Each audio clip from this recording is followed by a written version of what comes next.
Okay, so we have our next speaker who is actually trying to do the technology and recording of Zooms at the same time, so we'll juggle this. I'm not sure that our next speaker needs much of an introduction, Julie Wright. So I've left my notes down on the floor, so I better grab them.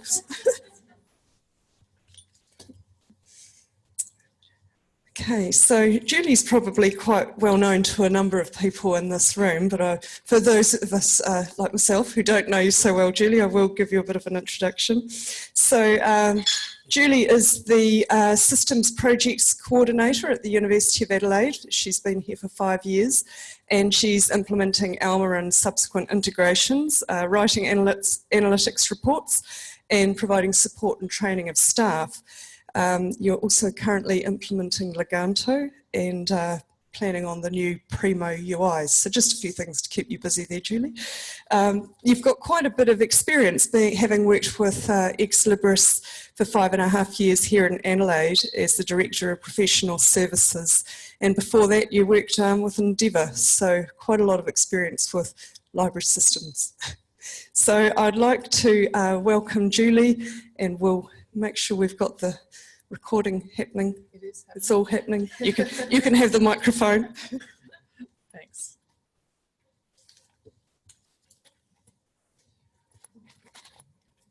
That's all right. I'm talking about Alma and JUSP. So hopefully everybody can hear me okay.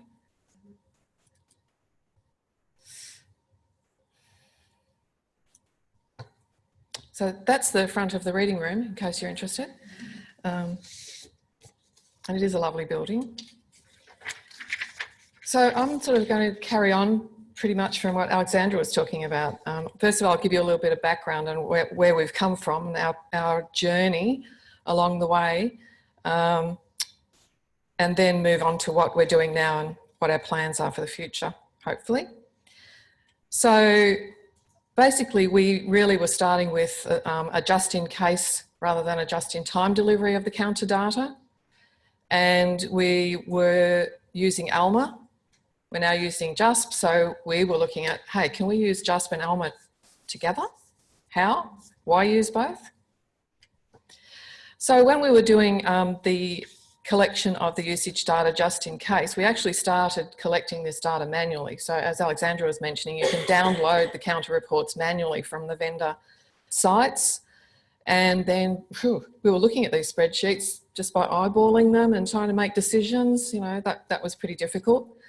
And we were looking at something around like 630 counter reports from about 100 vendors.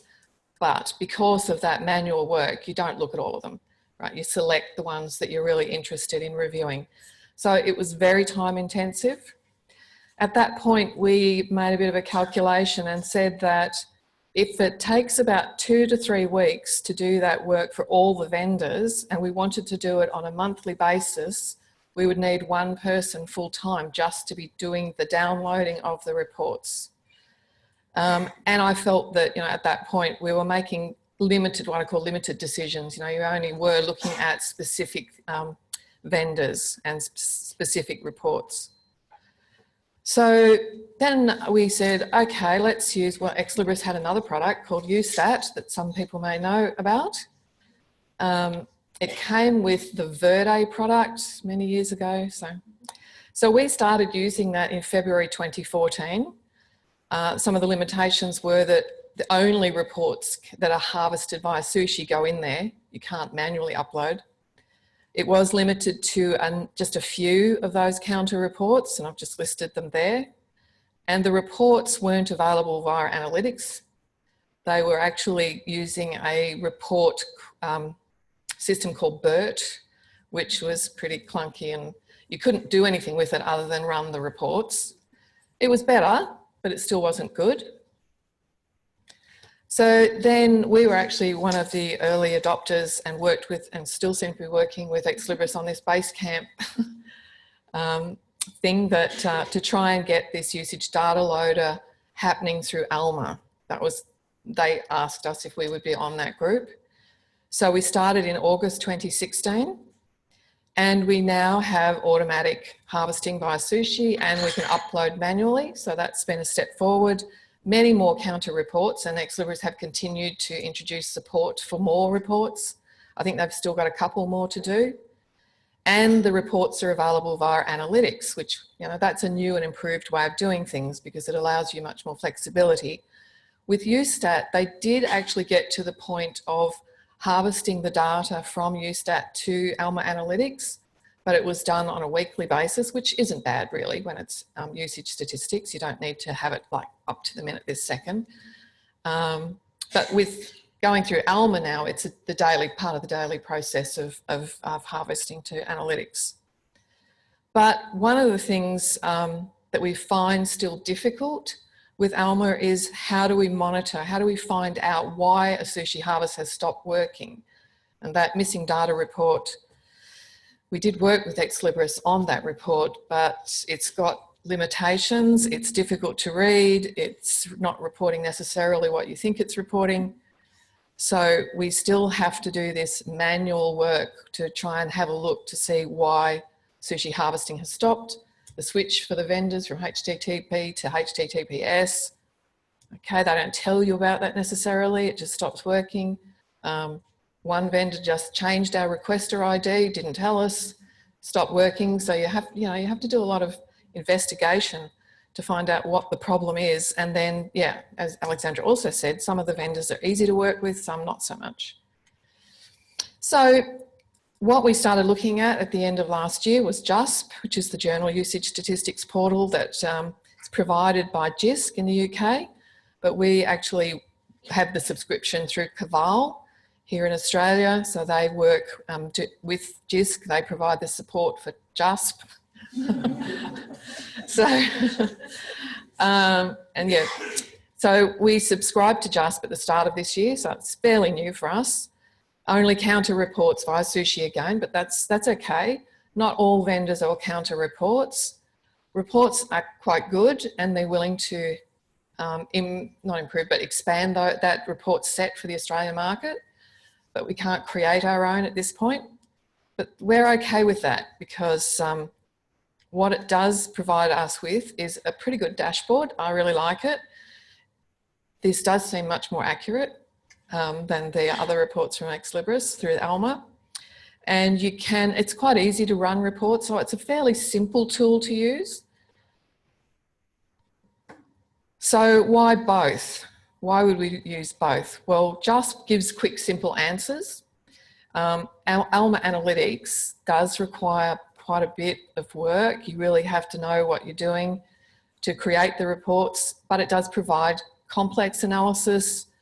You can do some benchmarking, and JUSP's aim, as we've been advised, is to make call reporting simpler because they already do the SCONL returns in the UK.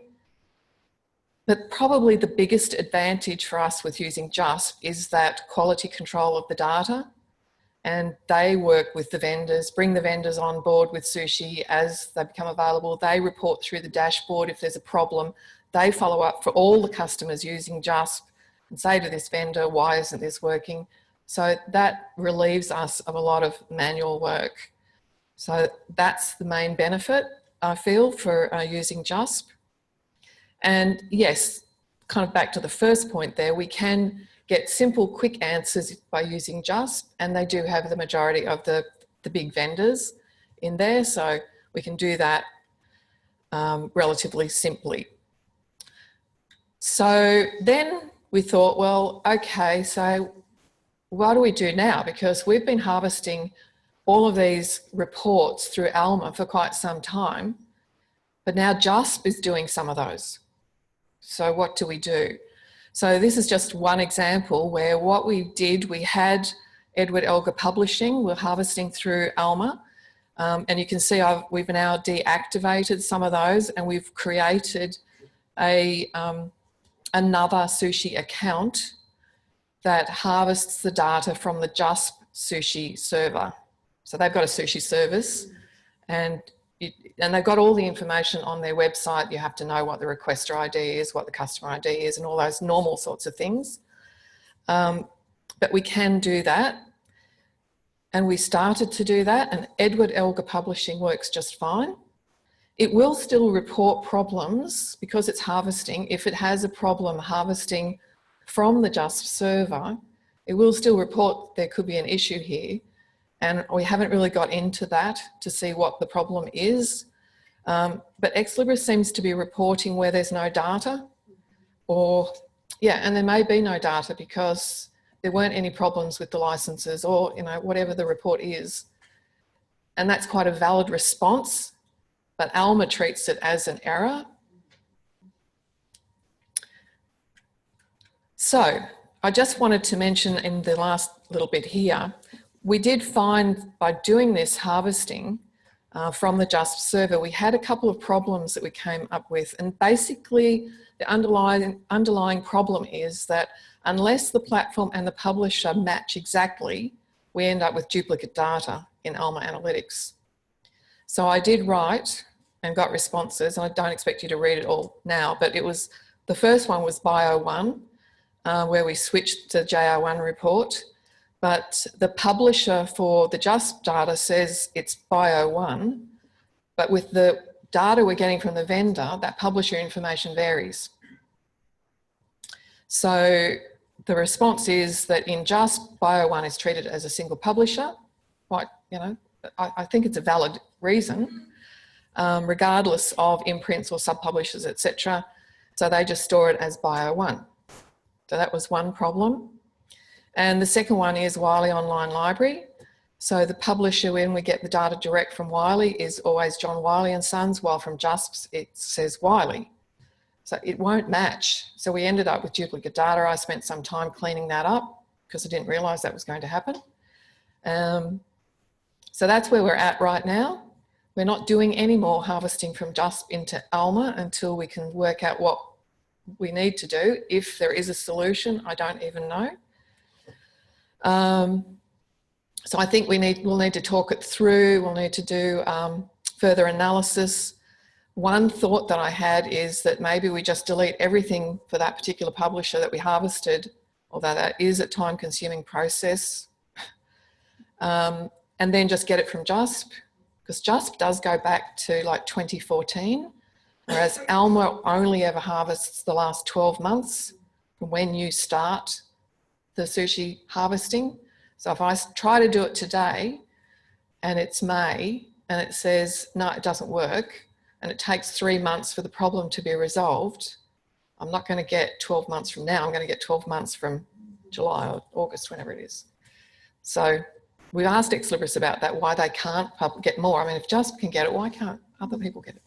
Anyway, so we don't have an answer to that. They've just said it's 12 months and that's it. So my question to everybody else in the room is anybody else doing this? Have you been harvesting direct from the vendor or the publisher into Alma and then started harvesting from JUSP into Alma? Yep, there's a few questions.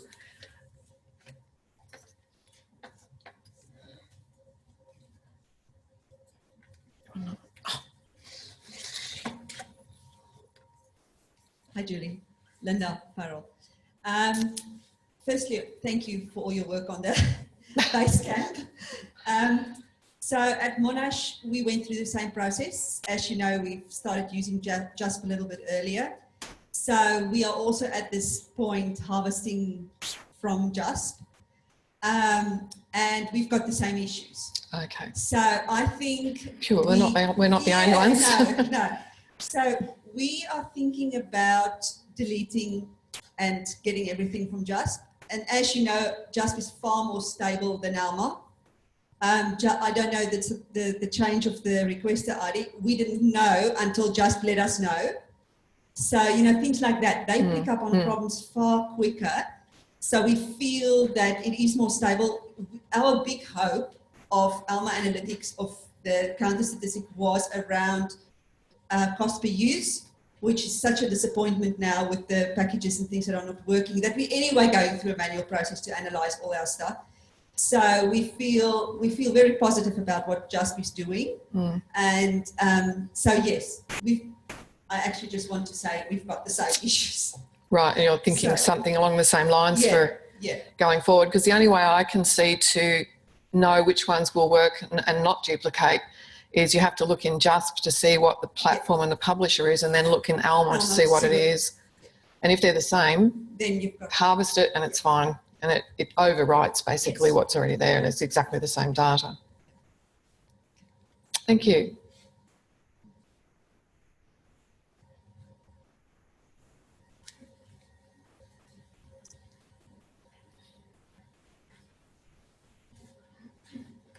So one of the issues I've encountered in the past was the relationship between the usage stats and the way in which the title and database information is represented by the vendor and the knowledge base used by your management system, be it Alma or back in the day Cirrus Solutions or others.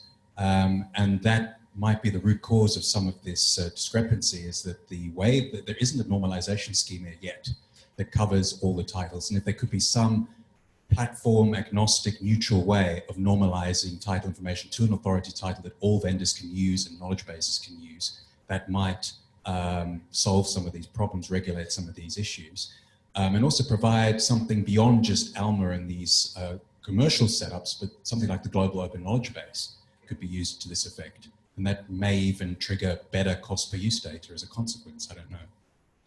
Okay, yeah, good point. And I'm sort of also hoping that the counter release 5 is going to get some improvements across the board as well for normalising the data a bit and standardising and, you know, all those good things.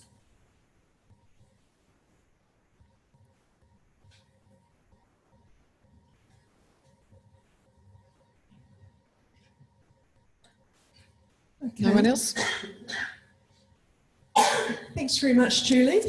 A lot to learn, and again, opportunities to talk further throughout the conference. So, if you could join with me in thanking Julie for that presentation.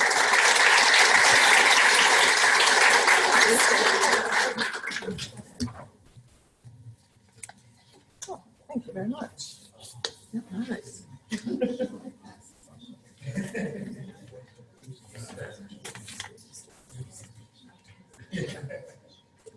Okay, we're making quite speedy progress through the program this morning. So.